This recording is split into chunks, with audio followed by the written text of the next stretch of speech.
오늘날 우리도 자동차 산업 패러다임의 대전환 속에서 수소차 등 미래 자동차 시장을 선점하기 위해서 세계 자동차 선진국들과 치열한 경쟁을 벌이고 있습니다.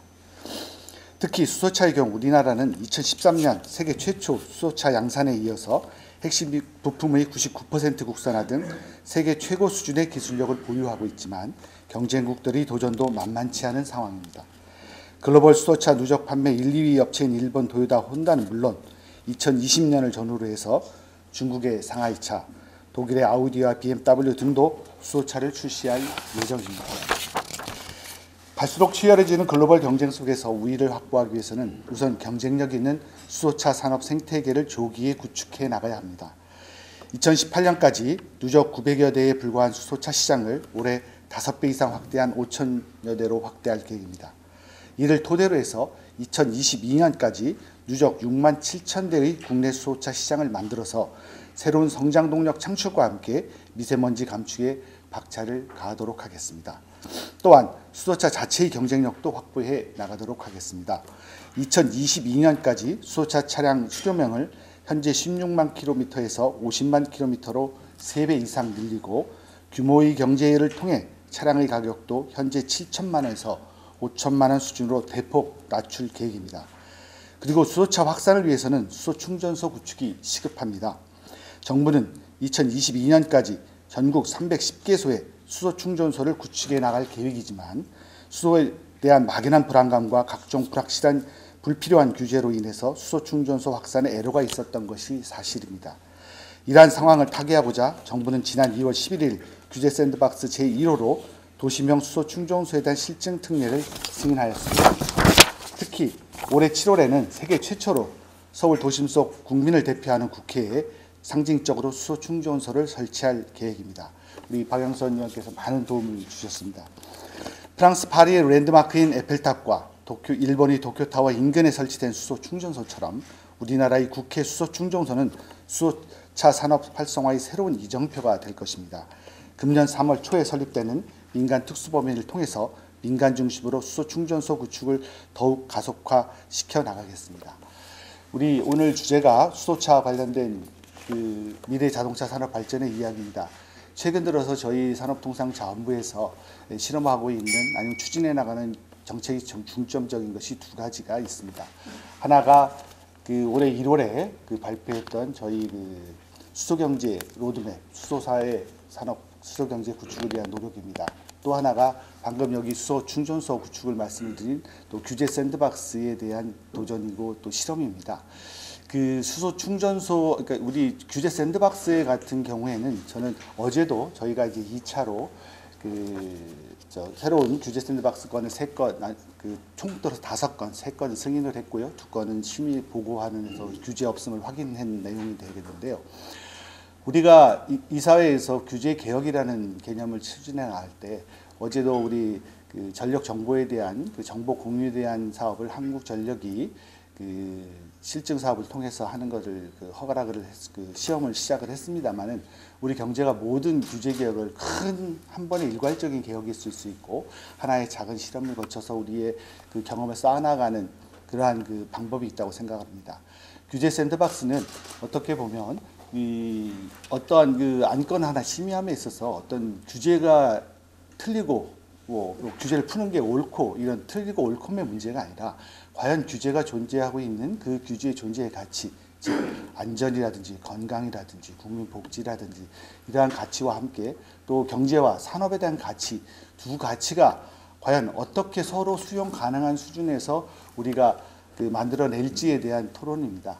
저희들이 전문위원회를 통해서 할 경우에는 이제 대부분 이제 정리된 안건들이 옵니다만은 우리 전에 전문위원회를 개최할 때는 한 2시간 예상했다가 한 12시간까지 토론을 해 가면서 상호 방법을 찾아 나가는 일입니다. 어제 하나 사례를 말씀을 드리면은 당초에는 사실은 우리 규제 샌드박스 같은 경우가 일단 실증 특례라는 것인지 또 아니면은 임시 허가 2개밖에 사실은 행정행위 할 수 있는 게 2가지가 있습니다. 근데 이거를 여러 번 시간 동안 서로 규제를 갖고 있는 부처와 또 그걸 또 풀었으면 하는 여러 다른 부처 또 다른 가치를 가진 사람들과 함께 토론을 하다 보니까 이거는 그냥 허락해주면 되겠다. 그러니까 프로바이오메틱스라는 건데요. 그러니까 여성 그 세정제 기능을 가진 걸로 이제 신청을 한 겁니다. 근데 화장품에 대한 기능인데 화장품에 대한 규제는 거기에는 뭐냐면 유해균에 대한 기준밖에 없습니다. 근데 이 화장품의 경우는 뭐냐면 그러니까 유익균, 좋은 균이 많이 있습니다. 그러니까 그러면서 이제 근데 이 업체도 이 상황을 잘 모르기 때문에 이걸 이제 세정제로 이제 신청을 한 겁니다. 근데 이 세정 기능을 가지려면 이게 세정 기능이 없습니다. 근데 이 유익균을 가진 이 화장품은 근데 현재 규정에 의하면 유익균에 대한 규정은 없거든요. 현재 갖고 있는 그 기준에 의해서 테스트를 해보니 이게 그 유해균은 0입니다. 그렇다면 이거는 뭐 현재 규정에서 별 문제가 없으니까 그냥 사업을 하면 되는 것이다. 단 그러나 이게 세정 기능이 있지 않기 때문에 세정 기능에 대한 것은 우리가 그 표시하지 않고 이 업체가 그 팔면 될 것이다.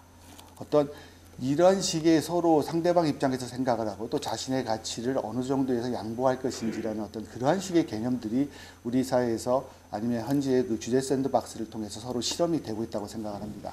저는 이런 규제 샌드박스가 저희 산업뿐만이 아니라 이제 과기부 또 금융위 또 나아가서 이제 중소기업 부에서도 요 관련되는 경험을 하고 쌓여질 것이라 생각을 합니다. 처음 시작할 때는 우리가 20시간이 걸리고 12시간 넘게가 걸렸습니다만은 이런 것이 자꾸 쌓여지고 경험이 해진다면 우리 좀 더 우리 규제 개혁과 또 이거에 대한 그 경험들이 많이 쌓여져서 더 나아가리라 생각합니다. 이런 거에 가장 큰 기여를 한 것이 바로 우리 수소차 전기 충전소 그 설치와 관련돼서 정말 어려운 결정을 우리 국회에서 해주었었고요. 그래서 규제 샌드박스 1호로 아주 상징적으로 잘 출발을 할 수 있었습니다. 또 하나 말씀드리고자 하는 것이 이제 저희가 수소경제를 추진하는 저희 정부의 정책 방향입니다.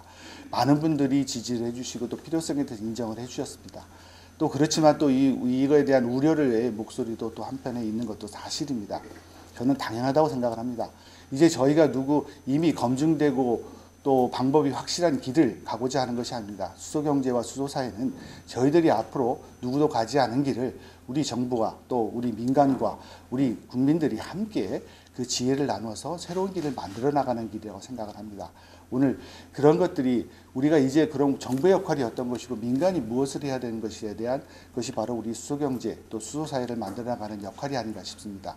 민간의 적극적인 활동을 정부가 지원을 함으로 인해서 민간의 리스크를 쉐어링 해주고 자꾸 실패하는 것을 다시 북돋아서 다시 한번 할 수 있게 해주고 또 그러한 경험이 축적돼서 성공률을 높여가는 그러한 시스템과 사회를 만들어가는 것이 바로 또 우리 수소경제를 가고자 하는 우리들에게 남겨진 과제인 것 같습니다. 정부와 또 민간과 우리 국민 모두가 지혜를 나누어서 또 만들어 나가야 될 길이 바로 수소경제가 아닌가 싶습니다. 이제 전기차와 수소차 등 친환경 차로의 패러다임 전환은 선택이 아닌 필수가 된 것 같습니다.